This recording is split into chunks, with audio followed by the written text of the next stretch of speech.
बिस्मिल्लाहिर्रहमानिर्रहीम। अस्सलाम वालेकुम दोस्तों, मैं हूं एडवोकेट मारजुएब और आप देख रहे हैं हमारा सोशल मीडिया चैनल। आज की वीडियो सरकारी मुलाजमीन, तनख्वाहदार तबके और आइंदा जो बजट है 2025 और 26 का, उसके हवाले से नहायत अहम है। वीडियो को आखिर तक ज़रूर देखिएगा क्योंकि इसमें आपको मुकम्मल कानूनी और माशी तस्वर वाज़ेह तौर पर समझ आएगी। नाजरीन, हुकूमत ने आइंदा माली साल के बजट की तैयारी शुरू कर दी है और इतलात के मुताबिक 15 नए टैक्स मुतारफ करवाने पर गौर किया जा रहा है। इसका बराए रास्त असर कहाँ पड़ेगा? तनख्वाहदार तबके के ऊपर पड़ेगा, सरकारी मुलाजमीन के ऊपर पड़ेगा और मजदूर तबके के ऊपर पड़ेगा। लेकिन तस्वीर का दूसरा रुख भी है जो मैं आपको तफसील से समझाऊंगा। सबसे अहम मामला है कि एडहाक रिलीफ 2011 और 2015 को बुनियादी तनख्वाहों में जम करने का मसला है। ज़राए के मुताबिक वफाकी हुकूमत की सतह पर कुछ रिलीफ तनख्वाहों में जम किया जा चुका है, लेकिन सूबाई हुकूमतों ने अभी मुकम्मल तोसीह नहीं की। हतमी फैसला करने से पहले हुकूमत ने तफसीली रिपोर्ट तलब कर ली है। रिपोर्ट के नुकात क्या होंगे या नुकात क्या हो सकते हैं? इस फैसले की माली असरात, इजाफी जो अखराजात हैं उसका तखमीमा लगाया जाएगा। अब तक होने वाला फ़ायदा या नुकसान वो देखा जाएगा, यानी अभी ये मामला मुकम्मल तौर पर फाइनल नहीं हुआ।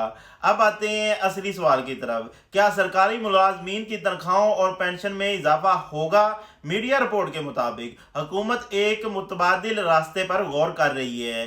हुकूमत का मौक़िफ़ है कि अगर तनख्वाहें बढ़ाई जाएँ तो मुलाजमीन ज़्यादा टैक्स स्लैब में चले जाते हैं। नतीजा ये निकलता है कि उनके हाथ में कोई ख़ास तनख्वाह में बल्कि फ़र्क नहीं पड़ता।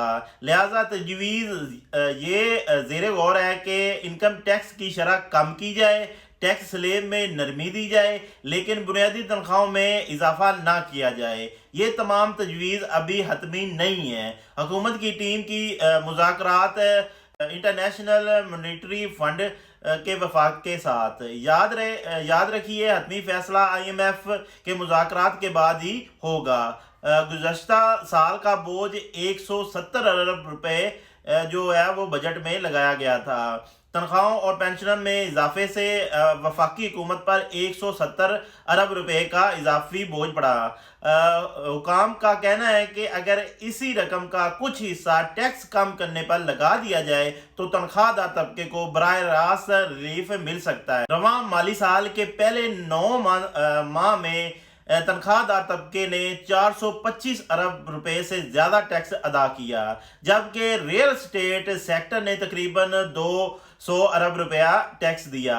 यानी तनख्वाहदार तबका यकीनन 2 गुना ज़्यादा टैक्स दे रहा है। ये अदाद-ओ-शुमार उस बात की निशानदही करते हैं कि हुकूमत अब टैक्स स्ट्रक्चर में तवाज़ुन पैदा करने पर गौर कर रही है। PSDP मुलाजमीन के लिए खुशखबरी है।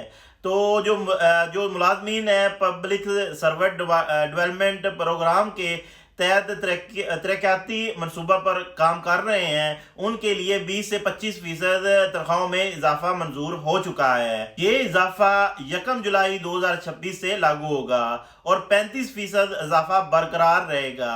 यानी तरक्याती मनसूबों से वाबस्ता मुलाजमीन को रिलीफ मिलने का इम्कान वाज़ेह है।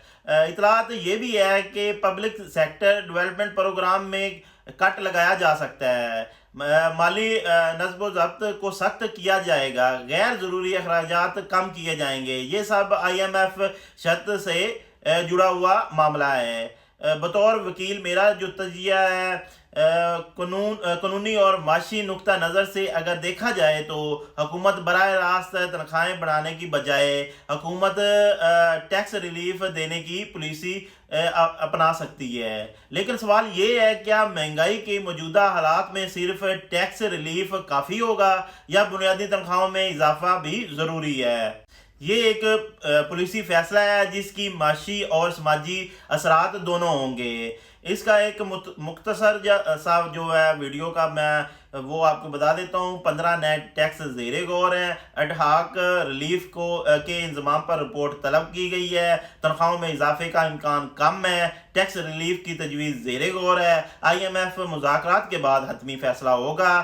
PSDP ملازمین کے لیے اضافہ برقرار ہے۔ دوستوں، آپ کی کیا رائے ہے؟ کیا تنخواہ میں اضافہ ہونا چاہیے یا ٹیکس کم کرنا زیادہ فائدہ مند ہوگا؟ کمنٹ سیکشن میں اپنی رائے ضرور دیں۔ ویڈیو پسند آئی ہے تو لائک کریں، شیئر کریں اور چینل کو سبسکرائب کرنا مت بھولیے گا۔ میں ہوں ایڈوکیٹ زویب سلطان۔ اللہ حافظ۔